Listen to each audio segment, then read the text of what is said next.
Oh, and all these people have ID codes to get into anything. So Right. it says we're in the practice session. Yeah. Do we want to All kick it right, over? I will start it right now.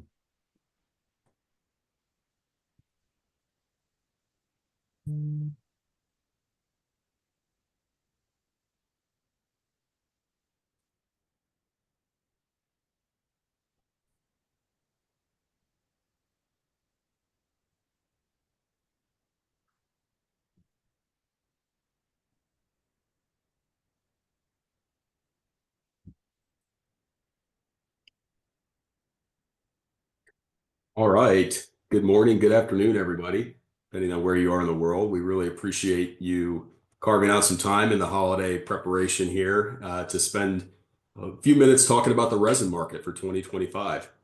We're going to go ahead and get into it. Oh, sorry about that. So the quick agenda, I'm going to spend 2 minutes covering the who we are, why we do it, and introduce the team here. And then we'll get into the high level resin market update for next year. Take a little bit of a deeper dive into polyethylene, polypropylene in North America, and then give you a preview of some of the data analytics tools that we're developing here at RTI for our clients. So just quickly, clients turn to us, plastic processors turn to RTI and have since 1998 to help secure their best contract pricing and terms in the market. And we're founded by two owners that lived the pain, the frustration of trying to understand the resin market, uh, and what it felt like, or what it feels like to not be on the winning end of the deal. And whether it's helping, spot buys, negotiate contracts, white glove service, the entire plastic procurement strategy, that's where RTI comes in with the whole goal of delivering the maximum leverage back to you at the negotiation table. So to that end, my name is Michael Workman. My experience in the plastics industry is with the Poly One distribution business as well as the compounding world. Um, I lead our Resin Smart program. My colleagues here, Brian Balboa, spent time with Platts, now S&P Global on the market, analyst, looking at the feedstocks in the market. Paul Pavlov, he's our VP of polypropylene, has a similar background, but also spent the last decade in the trading world, so imports, exports.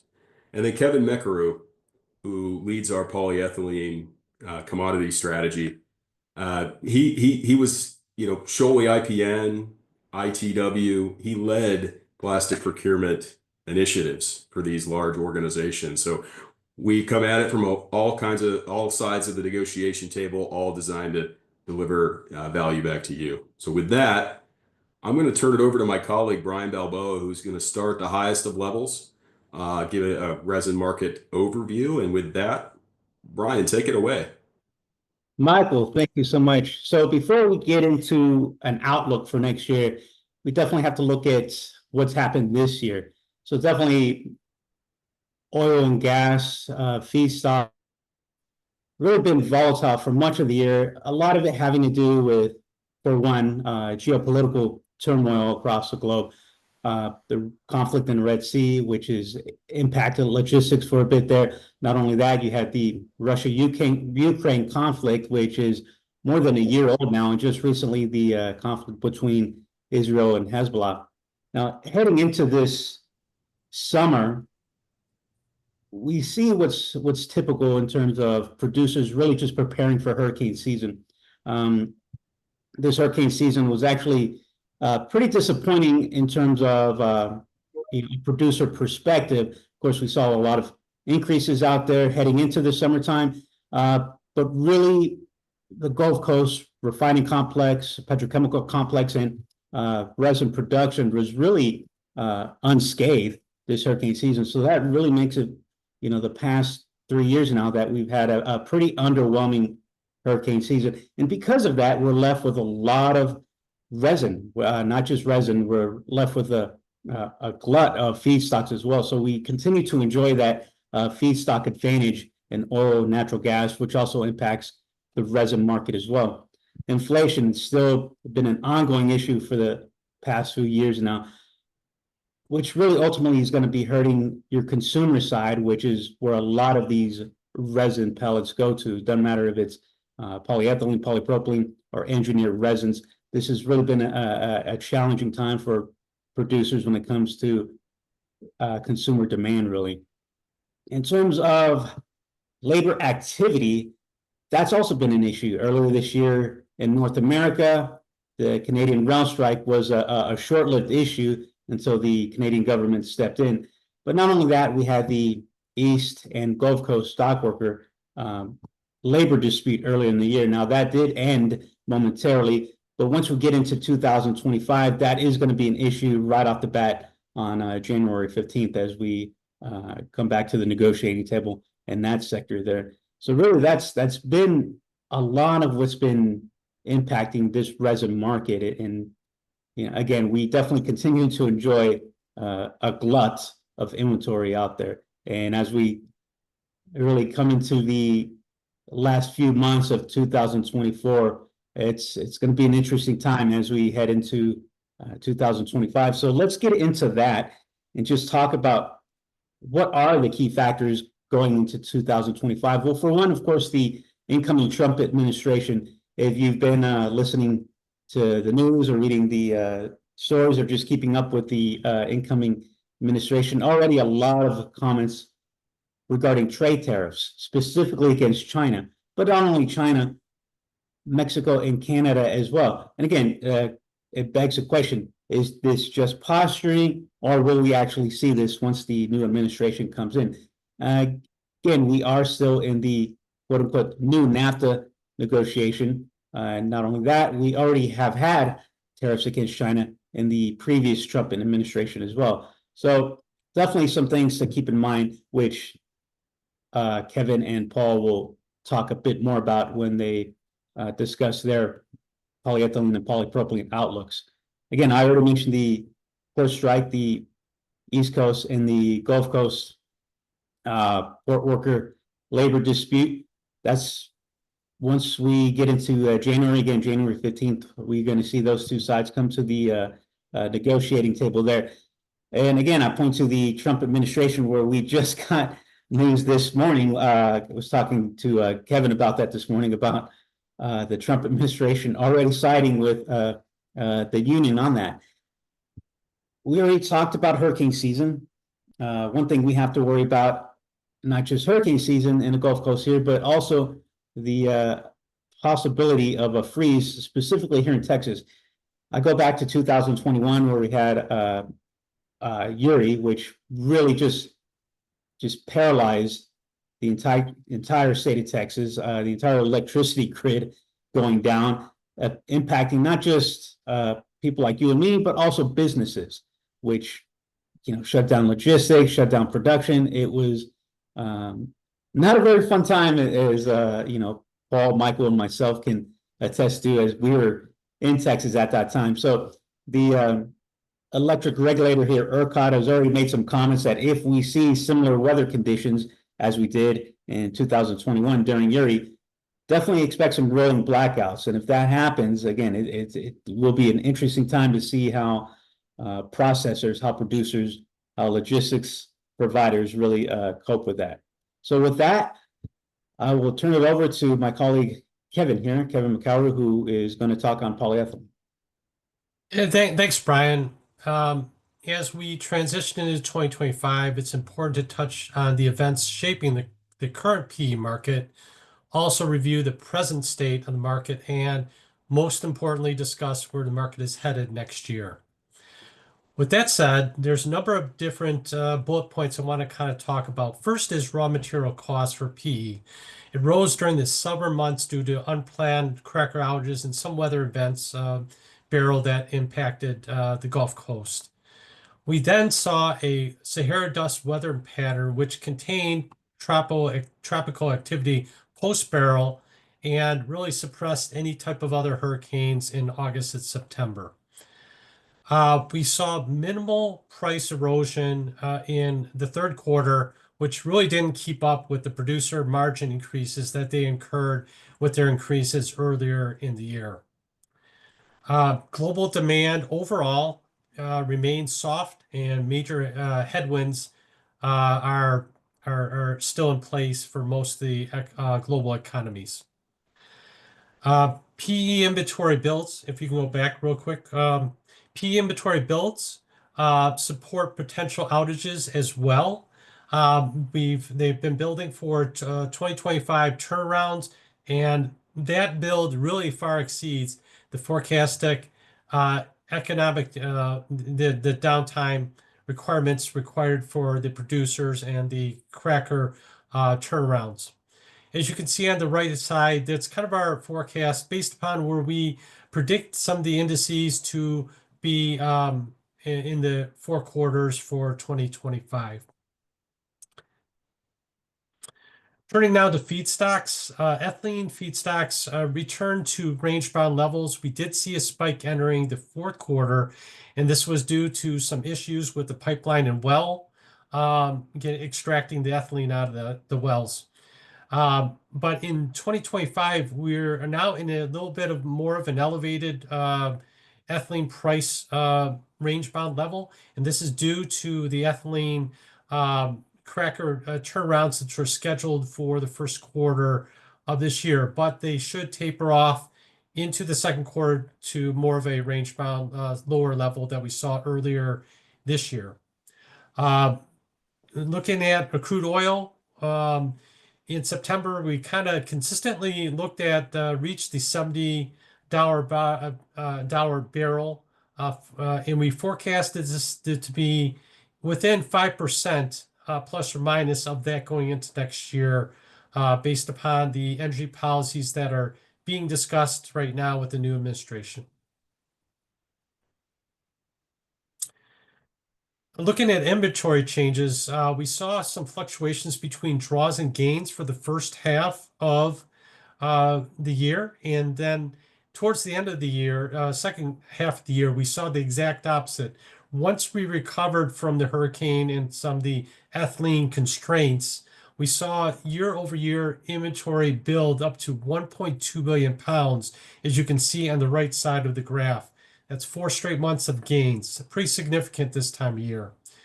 There's also potential, as Brian mentioned, for the longshoreman strike in January 15th, and that could really increase inventories even further, restricting exports as the North American producers export between 45 and a little over 50% of the PE that's manufactured here.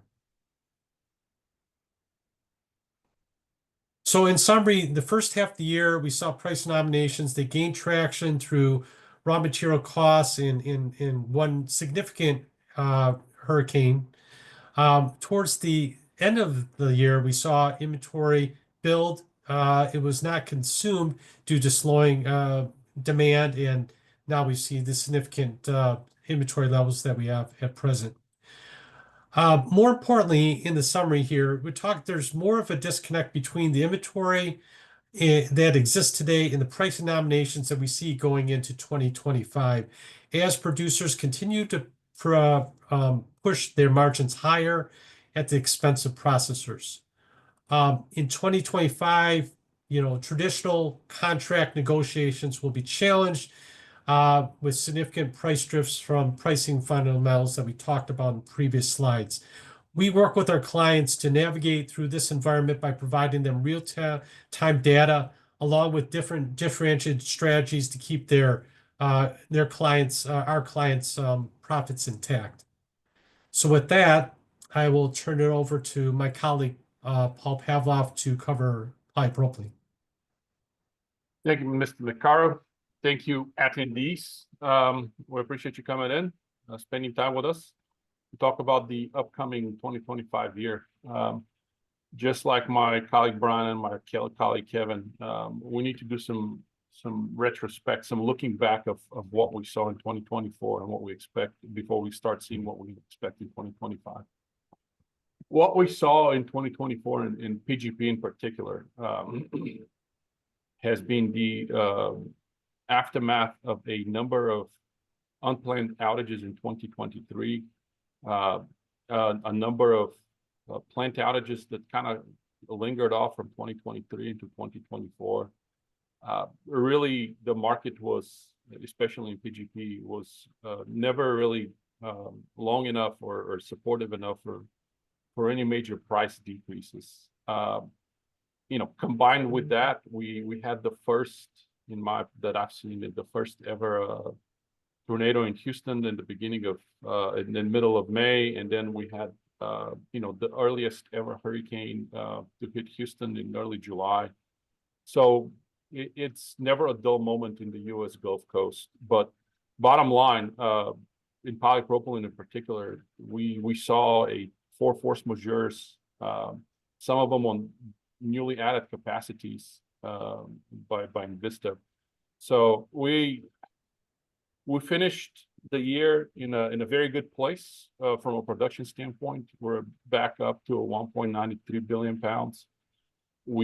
Despite all the production outages, we never really saw a major price spikes to indicate that the level of ferociousness that we've seen in prior years.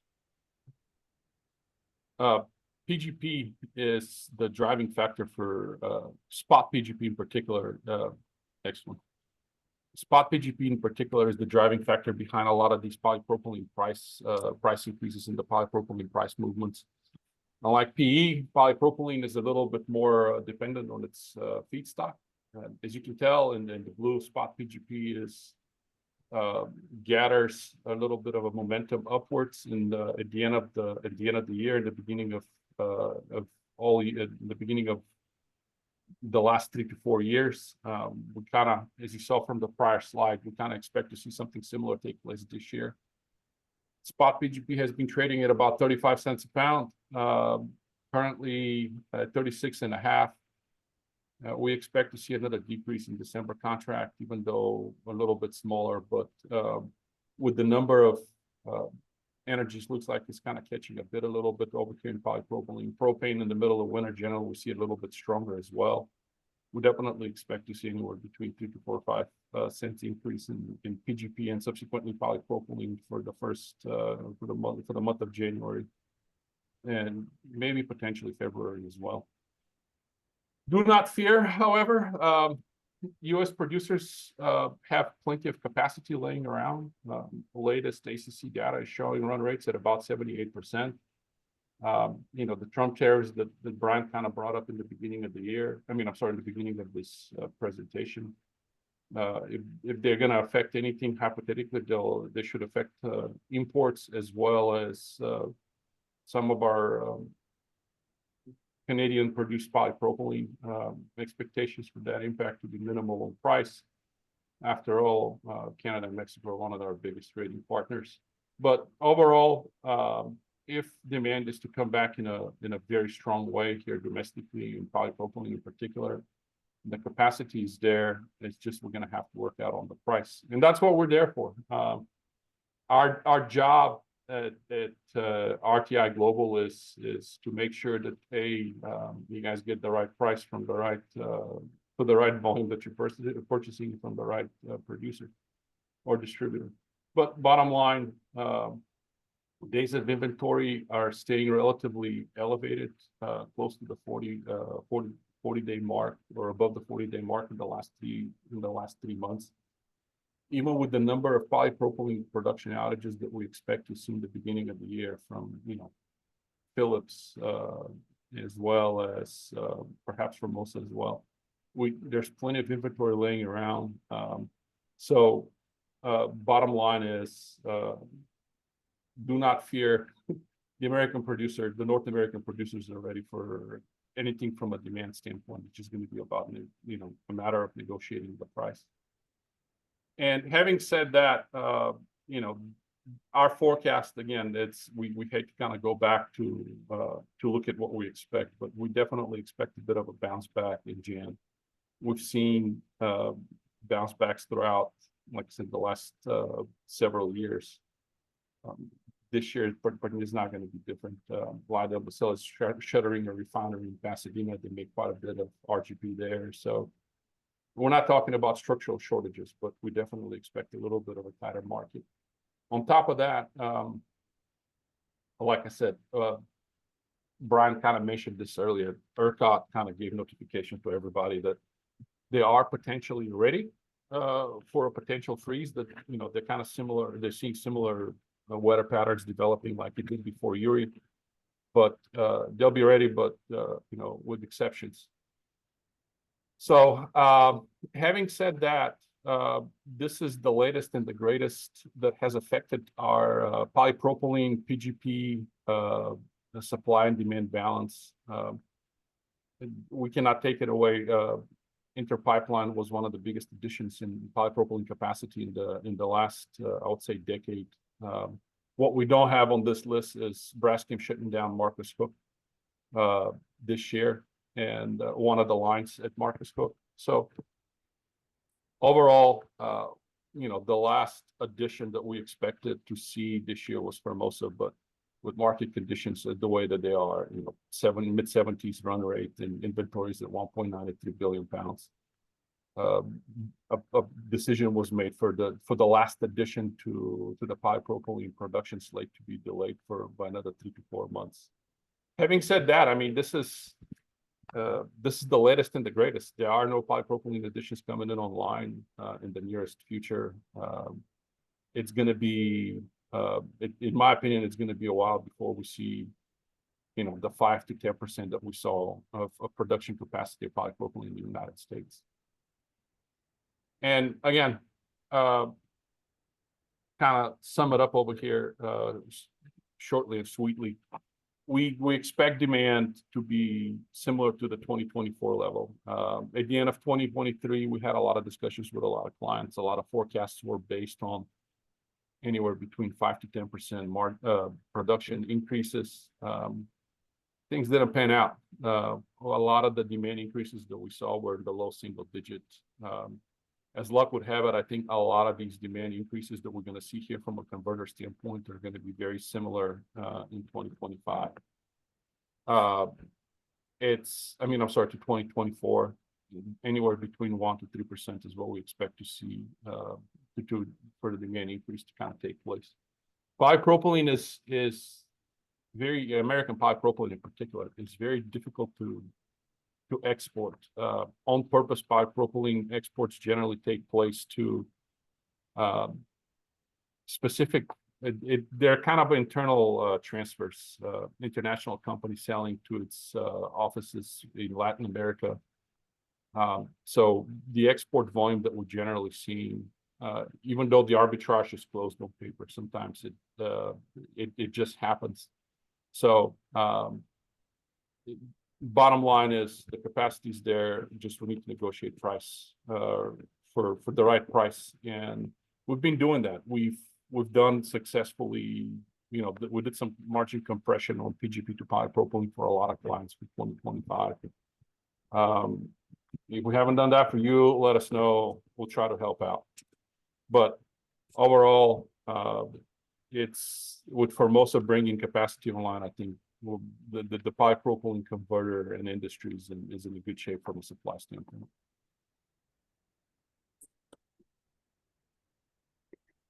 Thank you so much, Paul. Appreciate you running through that. I realize we have a couple questions that have come in the chat. I'm going to spend a few minutes talking a little bit about our new data analytics tool, and I promise we'll have plenty of time for your questions here in a few minutes.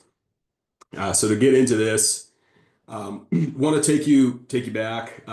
We've been working here at RTI within our resin practice on our data strategy, bringing it from built on a bunch of Excel files and bringing it to the 21st century. I like to say, and as part of that, the whole goal for that has been to help service our existing clients and advise them in traditional consultative manner. Earlier in the year, when we were getting the tool to a acceptable standpoint, we kind of got together as a new leadership team at RTI and came up with this concept of getting the data analytics platform that we've been developing for internal use to our clients. And part of this was driven by feedback that I'd gotten as the main sales guy here at RTI, and the frustrations around information being inaccurate out in the market, and expensive. All right. So the whole goal for this is to empower you and allow you to access the data on your own time. So where we are, or what this is, before I talk about where we are, so we're going to have an online platform where you can log in and access feedstock data that updates daily. Our traditional polymer drivers that you all may have seen in the past are going to be within this platform, updated weekly. And then we'll provide insights on the market, inventory updates on a monthly cadence. We'll do that for the main polymers. And it's going to allow some additional functionality, and it's a platform that we're already planning to build upon with some additional forecasting visualization modules. We already provide our 30, 60, 90-day outlooks to our clients. We're looking to beef that up and take that to the next level here. And also developing some custom dashboarding as things progress here. I took a couple snapshots, and you've seen throughout the deck some examples of what the tool is going to look like, and we'll take a quick test spin through it here in a second. Just to let you know, kind of rough timeline. It's amazing how far we've come in a pretty limited time. This project just really kicking off earlier in this year. A lot of the work has been on setting up the back end. A lot of the automation that has to go into place to make this thing work appropriately. Right now, we're iterating the tool with a select few of our longstanding client partners, with the intent of launching a beta launch to new folks here in the first quarter, with a targeted full launch to the market in Q2 of 2025. This is I'm going to pull this back up on the screen here in a second, but these are a couple ways you can stay tuned to RTI and keep abreast of some of the things that we've got going on. Free newsletter on the left there. We give insights on price change, pieces of the market intel there, as well as we give updates on the ResinSmart.AI solution that we're developing. So stay tuned with us there. Follow us on LinkedIn. We post a lot of content on that delivery mode as well, and you can always contact us directly with the contact information you see on the right. With that, I'm going to take before we get to questions, a quick spin through the tool.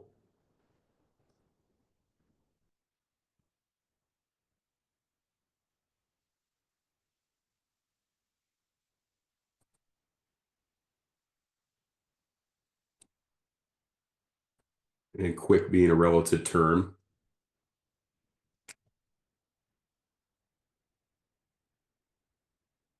All right, can somebody give me a thumbs up that they can see this? Perfect. So this, I'm not showing you our direct web-based application today as it's down. We currently are the software patch on it, but this is a quick snapshot of some of the background work that we're developing. I'm just going to share two quick views here, starting with polyethylene. What you see on the screen here, what we're working towards is, if you're running a polyethylene procurement organization, these are the things that we would advise you to care about. And so we've distilled them all down in one cockpit type view, where you can access the information, you can look on different time scales, you can manipulate it on your own time. Kevin, you do a much better job of explaining this than I do. Are there any additional commentary that you'd like to point out here? Yeah, Michael, thanks.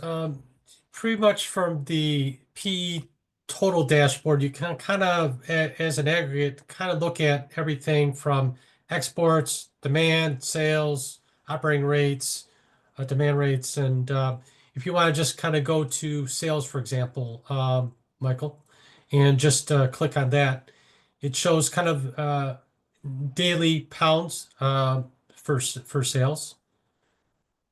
Click on it. Yep. And Yeah, you can it's just see a the little bit of a trend.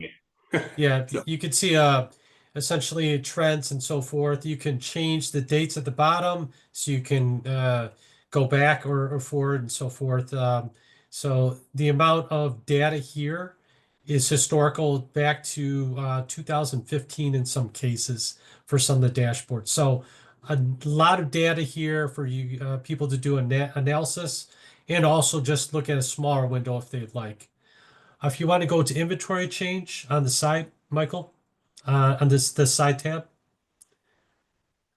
if somebody is only specifically looking at a specific grade, they can kind of look at high density, linear low density, and look at the trends in that versus the macro view as well. And you can see what the gains and draws are, what the trends are on those dashboards. So those are it's good for kind of seeing where your specific product, your demand is, and with regards to supply or a deficit in supply or so forth. If you want to go to rates, thank you. For some people, like kind of look like more of a tabular form. You can see operating rates, demand rates, export rates, days of inventory. You can click on any of the columns and sort by highest to lowest or record dates and so forth. So it gives you the ability by grade to see how many, for example, if you look at days of inventory, what the greatest amount of days of inventory would be for specific items, which is nice for a comparison purposes based upon what's happening currently in the marketplace. And that's good. Thank you. Demand rates and operating rates. If somebody just wants to see kind of what the producer's doing overall and what the trends are, this is an easier view as well. We do have other tabs on there as well, specific to the marketplace where the resin is going into, what the trends for those specific markets are. And you can scroll up and down the side or and change kind of the view if you want to see, because I do know that it gets kind of noisy with all the specific product types that are in there and so forth. And if you just want to, for example, look at just high density, for example, you could just click on that and you don't even have to worry about the rest of the tabs. And it has everything specific to high density, demand rates, production, etc. It's all there. So it's a nice tool. And again, it's very functional and users can use it for whatever data they're looking for, if they're looking for more historical or more relevant to the current year. Thanks a lot, Kevin. Appreciate that. And just to show you something else, so we've got the same thing built out for polypropylene and PVC as well. Paul, anything you want to point out here, or you want me to hone in on, or we can open it up for questions.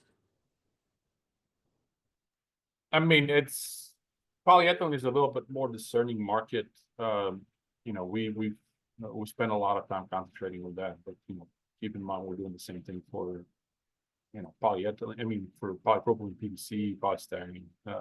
Days of inventory to build up this case. Look, I mean, we're doing great. Somebody's telling me there's no polypropylene. We don't see how. Especially if you have to go to inventory change, please, Michael.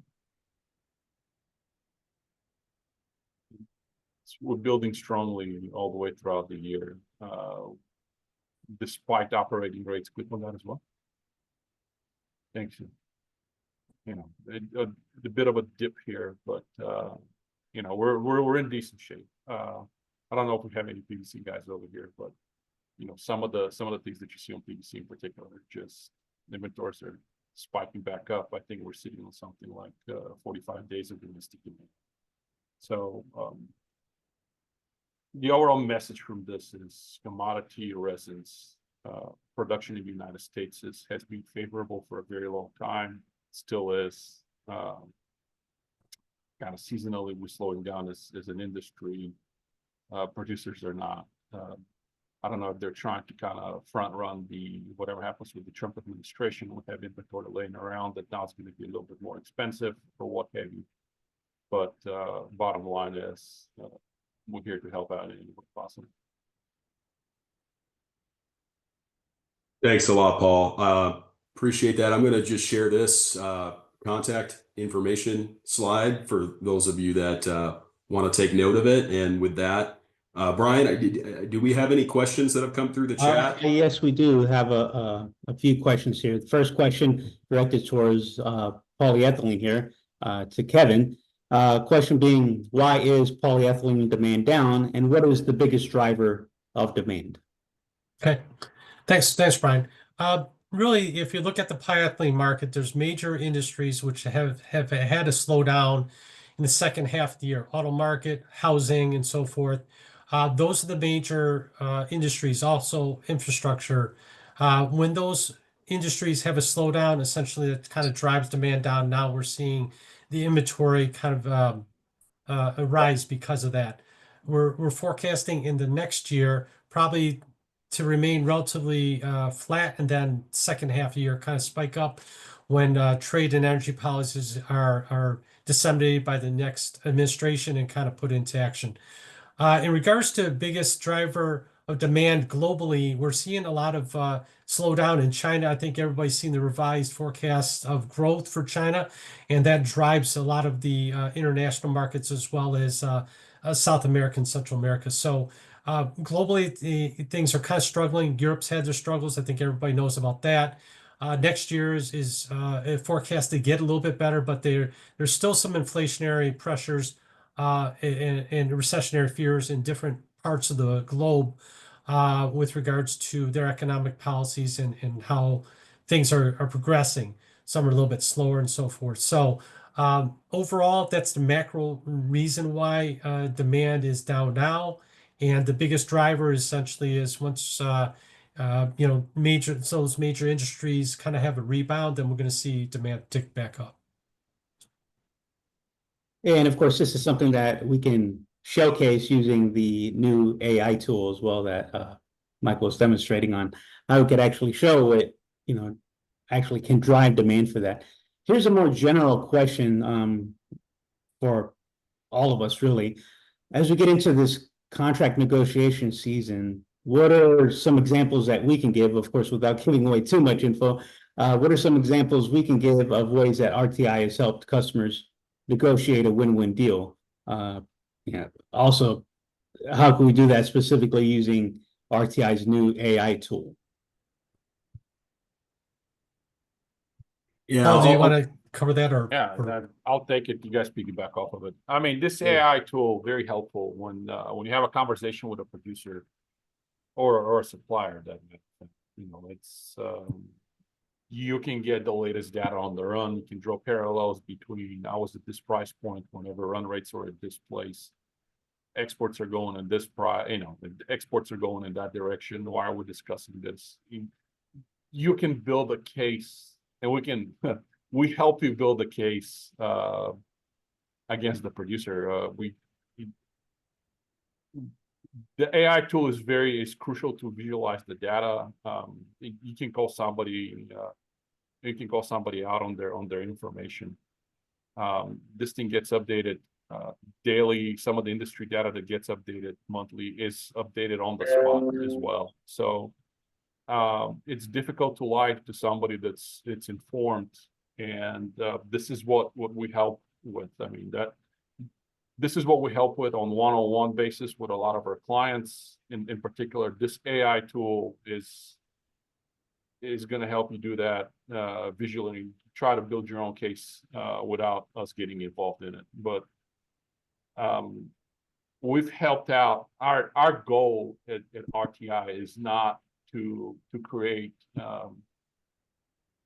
a needy client. Our goal at RTI is to create a client that's well educated and knows what's going on in the market and knows how to prepare against a supplier. And the most educated client is the best client, and that's those are the clients that generally get the best deals. So, I mean, we help people out in many ways. It's important, first and foremost, to maintain a good relationship with your supplier. Our goal is not to upset everybody in the process. Our goal, and that's what we do at RTI, is we do a kind of a win-win-win approach. Conversations first, provide you with the data and the information, both virtually and visually later. And that's what we do. Yeah, just to piggyback off of that real quick, and Paul, thank you for that. Knowledge is power, right? And our whole goal is to empower the plastic processor with the information on a timely manner. And, volume is related to price, but the biggest correlation is the information when you have it. And so it's all about the timeliness of the information, and the tool is going to help us help our clients have access to that information faster, which allows them to make better decisions and more informed decisions for their business. So I just wanted to add that. We have time for one If last. if I can mention something as well, just piggyback on what Paul and Michael said, is we also work with a various industries of clients, and we know where the price points are based upon, different pricing levels, volume levels that they're purchasing, and different strategies that they're using. So in the realm of confidentiality, we don't share clients' information per se, but we know what the price point should be for volumes of purchases. So we provide the price point where the market needs to be. Everybody has heard of non-market adjustments. We keep the clients at the point where the market starts to drift. We keep their price to alleviate some of the drift, and so they can keep their price closer to what is a net transaction per se price during the year instead of having to renegotiate once a year, if that makes sense. Thanks, Kevin. So guys, we have time for one last question. This question coming in about tariffs, specifically, look at this. Well, no, actually, this is in regards to the potential port worker strike, not so much tariffs. How likely is another port worker strike on the East Coast and the Gulf Coast? Should that happen, how severe would the impact be? Very general question, man.